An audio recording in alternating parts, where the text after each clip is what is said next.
bibit, perawatan, sampai panen dan diolah jadi beras membutuhkan waktu lama. Makanya jangan suka buang-buang makanan ya.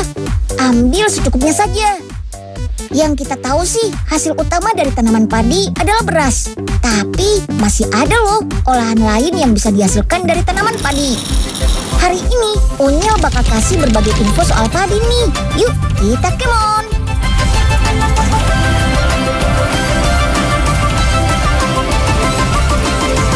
Si Unyil, yuk kita kemon.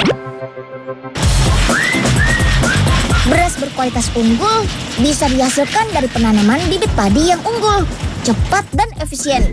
Misalnya, ya dengan metode mekanika pertanian. Metode ini menggunakan mesin rice transplanter atau mesin tanam bibit padi otomatis. Untuk para petani, metode ini lebih praktis, tapi hasil panennya lebih melimpah daripada cara menanam biasa. Bibit padi yang digunakan juga nggak biasa loh. Jauh lebih unggul dibanding cara tanam konvensional. Yuk, kita kemon. Yuk, kita siapkan tanah sebagai media semai benih padi. Tanahnya sudah dicampur dengan pupuk kandang sebelumnya nih. Nah, ini dia yang membedakan semai benih padi cara konvensional dengan mekanika pertanian. Metode mekanika pertanian melakukan semai benih dalam tray atau nampan. Sekarang isi dulu nampannya dengan tanah ya. Ayo, dibantu dong. Nampan berukuran 30 x 60 cm ini harus terisi tanah setebal 1,5 cm. Sip deh. Sebelum menebar benih, basahi tanah dalam nampan terlebih dahulu. Ini agar kebutuhan air tetap terpenuhi saat benih diperam selama 3 hari nanti. Nah, sekarang kita tebar benihnya. Ayo, yang rapi ya. Meskipun tidak ada aturan jarak tanam, untuk hasil terbaik, dalam satu nampan hanya boleh menebar benih sebanyak 250 gram. Oke deh, benihnya siap peram. Untuk menghindari kontaminasi melalui angin, udara, dan cahaya matahari, tumpukan nampan harus tertutup rapat selama 3 hari 3 malam. Proses ini menghasilkan benih yang mulai berkecambah atau biasa disebut bibit. Bibit-bibit padi ini harus kita simpan dalam rak. Ini agar bibit padi terhindar dari sentuhan tangan, karena bisa membuat bibit gagal tumbuh.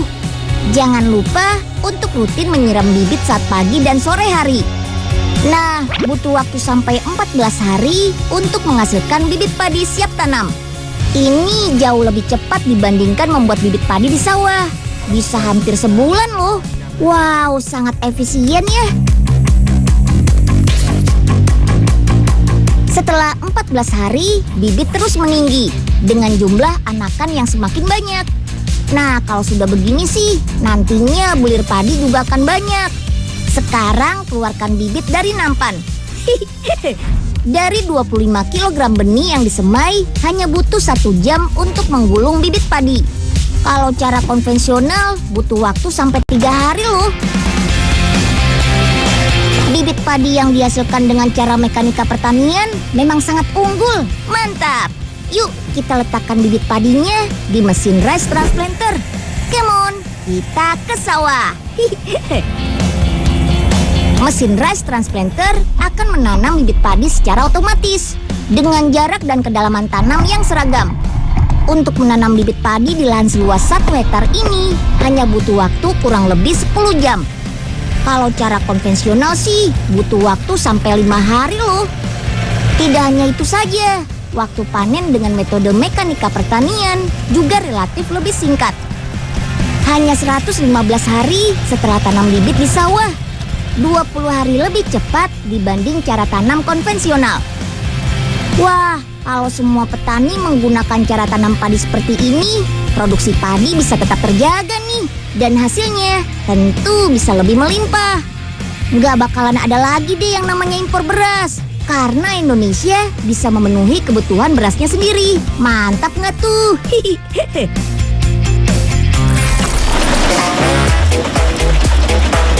Sebelum menjadi beras, bulir-bulir padi harus dipisahkan dulu nih. Petani zaman now sih gak perlu lagi ribet-ribet menumbuk padi pakai lesung. Nih, sudah ada mesin penggiling padi modern yang canggih. Cara kerja mesinnya sudah otomatis karena sudah pakai PLC. Kependekan dari Programmable Logic Controller. Sudah pakai layar sentuh juga loh. Wih, keren. Langsung saja deh ikut Unyil lihat cara penggilingan padi dengan cara modern di Karawang, Jawa Barat. Yuk, kita kemon. Dalam sehari, sekitar 40 ton padi basah ditampung di pabrik ini. Untuk menghasilkan beras berkualitas unggul, pabrik ini bisa menggiling padi sebanyak 4-5 ton per jam loh. Pertama, padi basah yang berasal dari petani dimasukkan ke dalam cleaning device. Lalu dialirkan ke mesin pengering. Padi yang semula basah, kadar airnya akan diturunkan dari 30% menjadi 14%. Gabah yang sudah mengering akan ditampung dulu. Baru deh dikeringkan ke mesin penggilingan melalui conveyor. Kalau ada padi yang sudah dijemur oleh petani tapi belum melalui tahap pengeringan, bisa juga nih dimasukkan ke mesin cleaning device dulu. Oke, lanjut. Mesin distuner ini akan membantu memisahkan bebatuan kecil dari padi supaya nggak merusak mesin penggilingan. Selanjutnya, padi yang sudah bersih dimasukkan ke dalam mesin pecah kulit yang akan memisahkan kulit padi dengan beras. Pada proses ini, warna beras masih coklat ya. Kemudian, beras coklat dialirkan lagi ke mesin separator untuk memisahkan beras yang sudah terpecah. Beras akan dipoles. Caranya dengan mengikis beras coklat menjadi putih. Selanjutnya, proses grading nih. Beras yang bentuknya tidak utuh akan dipisahkan dengan beras yang bentuknya utuh. Setelah dikikis, warna beras masih kusam. Makanya perlu dimasukkan ke mesin poles air untuk disemprotkan kabut air. Semoga saja dengan hadirnya berbagai teknologi di bidang pertanian bisa bikin para petani makmur ya. Amin.